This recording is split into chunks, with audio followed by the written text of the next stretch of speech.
మీ business ఏదైనా మీ ఊర్లో promotion చేయాలంటే అది సుమన్ టీవీతోనే సాధ్యం. ఇప్పుడే సంప్రదించండి. Welcome to Suman TV. ప్రస్తుతానికి మనం నిర్మల్ జిల్లాలోని బైన్స పట్టణంలో ఉన్నాము.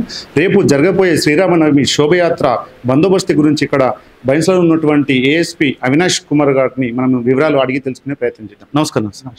రేపు మన భైన్సాలో రామనవమి శోభాయాత్ర ఏర్పాటు చేయడం జరుగుతుంది.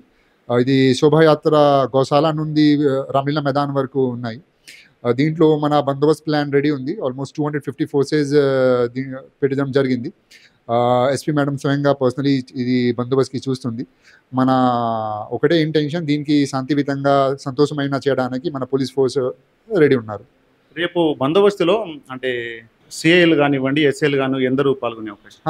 ఇది మొత్తం డీటెయిల్ మీకు ఇస్తా. టోటల్ మంది 250 మంది ఉన్నారు. దీంట్లో 18 ఎస్ఐస్ ఉన్నారు, 8 సిఐస్ ఉన్నారు, నేను ఒక ఏఎస్పీ ఉన్నాం. టోటల్ 250 ఫోర్సెస్ ఉన్నారు. ఇప్పుడు ఏదైతే పట్టణంలో కూడలిల వద్ద సీసీ కెమెరాలు కూడా అందులో పర్యవేక్షిస్తున్నారు. దాదాపు ఎన్ని సీసీ కెమెరాలు?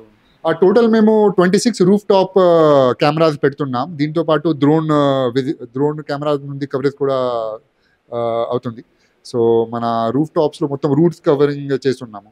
ఇదండి బైన్స పట్టణంలో రేపు జరగబోయే కార్యక్రమాల గురించి అయితే ఇక్కడైతే ఏదైనప్పటికీ అన్ని పకడ్బందీగా ఇక్కడ బందోబస్తు ఉంటుంది. మరియు అన్ని కూడలిలో కూడా సీసీ కెమెరాల పర్యవేక్షణ ఉంటుంది అని చెప్పడం అయితే జరుగుతుంది.